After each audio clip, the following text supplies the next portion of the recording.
What's going on, everybody? Thank you for tuning in to another video on this channel. If you're new here, my name is Cameron. I am a wedding and portrait photographer based out of Durham, North Carolina. And also, I guess you can call me an educator now because I make YouTube videos, but that would make everybody an educator. I don't know, but I'm glad you're here.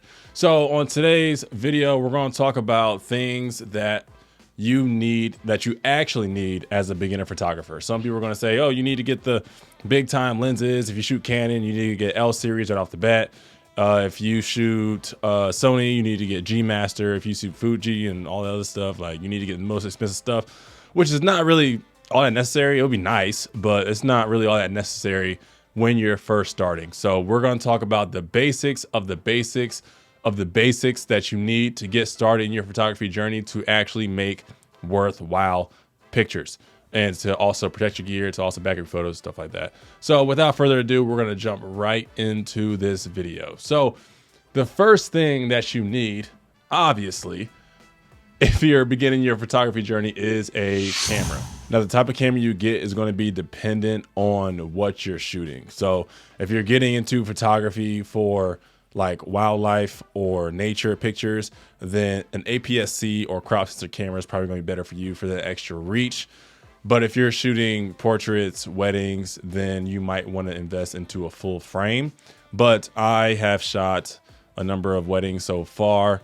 Been second shooting and third shooting. Haven't got a lead shooting wedding yet. That's in October. I'm on a crop sensor and I'm shooting weddings and portraits, and it's been working out for me. You just have to kind of understand what that crop is going to do and what you're going to have to adjust to essentially when you're shooting portraits, weddings, and moving subjects, stuff like that. So the type of camera you get is going to be dependent on that. I personally shoot on a Canon R7, which is the flagship APS-C sensor camera for Canon. You know, for other brands, there's hundreds of other whatever. It's hard to get into all that other stuff. But I shoot an APS-C. Full frame is great. Full frame is going to allow you to get more light into your sensor, which means you're not going to have to use ISO or low apertures as often as you would on a crop sensor camera. So for me, being on a crop sensor, if I'm in the low light setting, I'm having to use ISO, low apertures, or if I don't have flash. But if I have flash, then it really doesn't matter. I can kind of shoot however I want. One thing to know about cameras is that they are single slot cameras for SD cards, and then there are dual slot cameras for SD cards. And if you're getting into any type of work that requires you to deliver pictures or deliver products to clients, so if you're doing like portrait photography or wedding photography, then you're probably going to want to go with a camera with a dual slot or dual SD slot card, whatever. You're going to want two SD cards in your camera. That's for redundancy purposes. That's so you have backups. So if one SD card fails in your camera, you still have another backup so you don't lose everything. It would be horrible if you go to a wedding and you were shooting on a single slot SD card camera and that SD card fails, and now you have no pictures of the day and people are angry at you and you're getting bad reviews and so on and so forth. You don't want that. You don't want that at all. So if you're getting into any type of photography like that, you're going to want dual slot cameras. Of course, you're going to need to figure out your budget and how much you want to spend. And once you do that, you're going to figure out what camera works well in that budget. The next thing you're going to need when you're starting photography, obviously, is a lens or a couple different lenses. Now, of course, when you're first starting, you don't have, well, some people might, but you might not have thousands and thousands of dollars to spend on photography equipment. So if you just had to get one lens to start, what would that lens be? In my opinion, it depends on what type of camera you're shooting on. If you're shooting on an APS-C, I do recommend a 35mm for whatever brand you're shooting. So if you're on Canon, 35mm 1.8, Sony, there's a 35mm for every brand you're thinking of. So, or you can get a zoom lens if you just want to splurge and get one lens and get a zoom lens. But if you're talking about budget purposes, or just get into photography, you don't have a bunch of money to spend, I recommend a 35mm if you're on a crop sensor camera. And if you're on a full frame, I recommend a 50mm or a nifty 50. Now, why do I recommend a 35 on a crop and a 50 on a full frame? So for crop or APS-C sensor cameras, depending on what brand you shoot with, there's going to be at least a 1.5 times magnification crop factor. So if you're shooting on the 35 and you're on a 1.5 crop factor camera, then that's going to be a 50mm equivalent. If you're on Canon and you're shooting on the crop, a 35 is going to be a 56mm equivalent. So you're still getting that nifty 50 look. And if you're on a full frame, a 50mm can take you a long way. Especially when you're first starting out, because even though it's a cheap lens, I know on Canon it's like $200, on Sony I think it's like $250, but that lens is still sharper than the kit lens that's going to come with your camera. So that's going to be your first starting lens, in my opinion, that's going to give you some quality pictures. If you pick up a 50mm on a crop sensor camera, that's going to give you an 80 or 85mm equivalent that you would get on a full frame. And if you're just starting out, that's going to be a little harder to shoot. It's going to be a little harder to position yourself, and it's just going to be a little bit more difficult for you to position yourself and get the shot that you want, versus shooting on a 50mm equivalent, getting a 35mm. So obviously a 35mm is going to be more expensive on a crop sensor camera, because the 35mm for Canon I know is going for like $500. The 50mm is going for $200, but that is going to give you a better look, and that 50mm look, which is going to be easier to shoot, and it's going to give you a little bit more versatility when you're shooting. The next thing you're going to need when you're starting your photography journey is going to be a way to protect your gear. So you just bought a camera, you just bought a lens. Now, how are you going to protect that? Now you need a camera bag. So what kind of camera bag should you get? Should you get a $300, $400 Peter McKinnon bag, or should you get a cheap little $35 bag off of Amazon? So if you ask me, I'm a cheap guy, but when it comes to protecting my equipment, I'm not super cheap, but I'm still kind of cheap. So the bag I have is a Mosiso, which I got off Amazon for about 70 bucks. It is a good size, and it's going to fit a camera body and about 4 or 5 different lenses, as well as accessories. So that's a good starter bag to grow into when you're talking about when you get more camera bodies or more camera lenses. You'll be able to have that bag and be able to fit everything in there comfortably for a while. Now, if you want to go all out and say, hey, I want the best of the best, then the Peter McKinnon bags or the Peak Design everyday bag is going to be the way that you want to go, because those are just going to be the most quality that you get. But the Mosiso with the hard shell and all the compartments, you're able to carry your water bottle, air to cable, I've been stuttering a lot on these videos, but you're able to carry a tripod, and just everything that you need, you know? So I think the Mosiso is going to be a good starting spot for you. It has been a good starting spot for me. I started off with like a $30 bag off. Actually, I started with my book bag, and all my lenses were like clanking around and stuff. You don't want to do that. So you definitely want a dedicated camera bag to be able to store your equipment in and make sure that it is protected, because you're going to be walking around and everything. You don't want everything sloshing around and one lens hit the other and the focus messes up. And yeah, that's a whole mess. You don't want to do that. So you need a camera bag.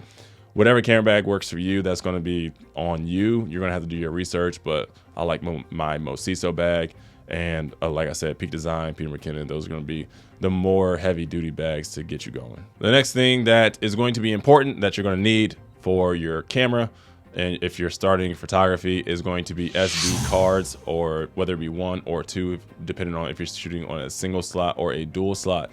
So SD cards, those are important, and you don't want to cheap out on those. So I know some people are like, I don't know why I need expensive SD card. It's not going to make a difference. I'm still going to be able to take pictures. And while that might be true, you don't want to risk corruption. So you want to go with a trusted brand, and depending on what kind of camera you're shooting on is going to be the MBS that you're going to look at, the MBS being the megabits per second. So on SD cards, you'll have the storage. So you have the 32, 64, 128 SD cards. You even have 512, 1 terabyte.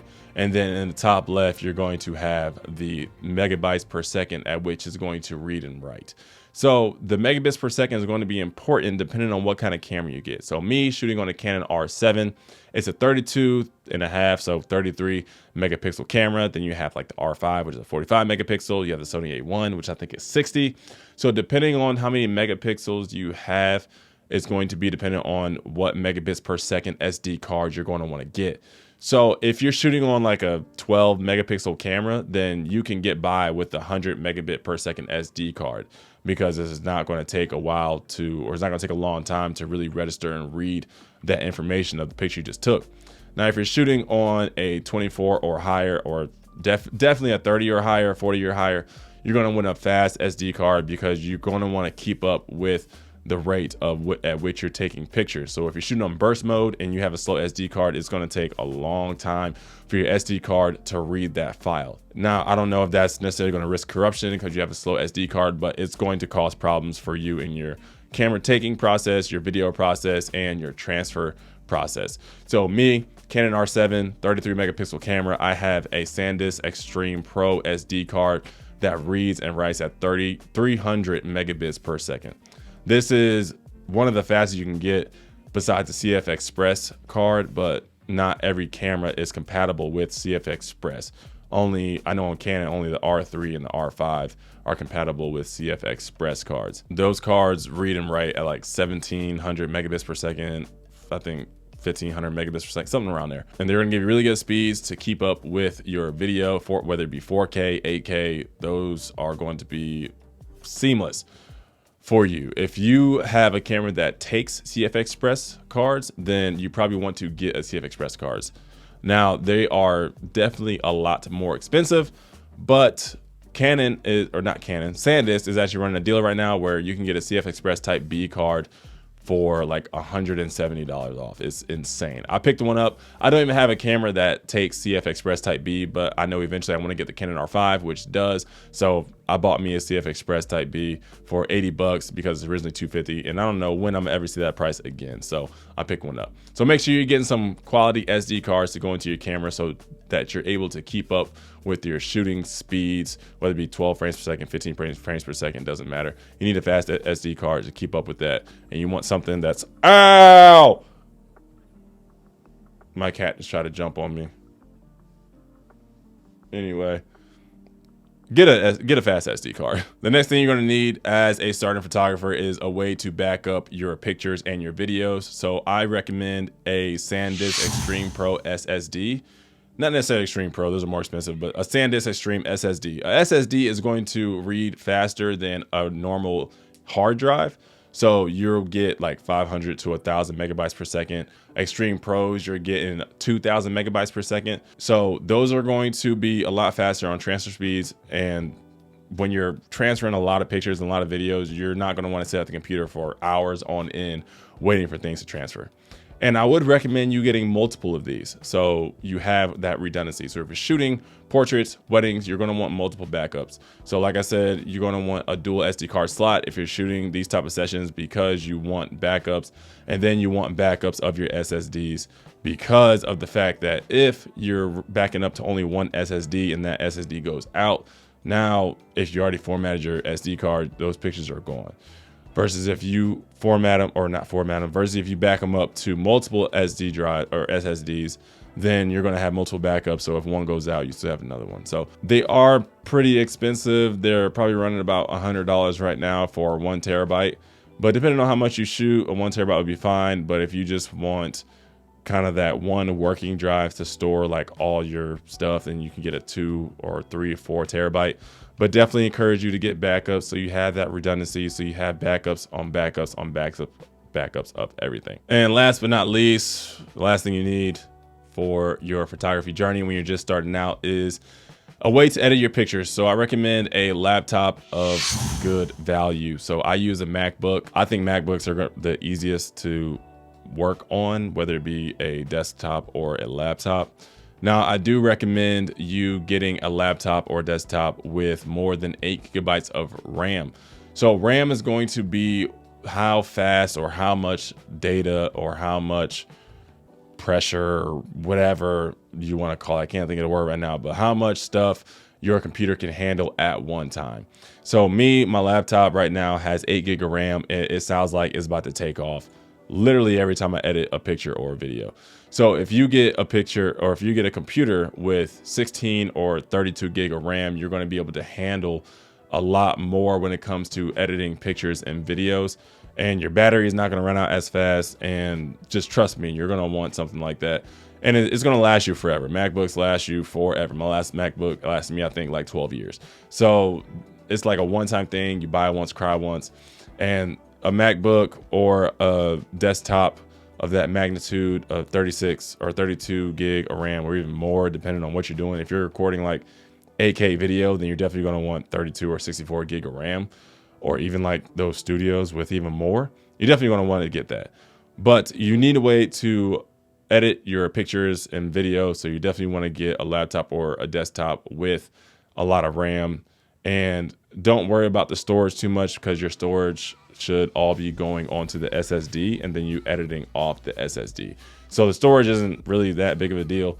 So definitely just look at the RAM. And that's it. We're at the end of the video. So I believe, in my opinion, this is all the stuff that you actually need to get started in your photography journey. So if you've made it to the end of the video, make sure you drop a comment below, drop your thoughts, and I appreciate you all for being here.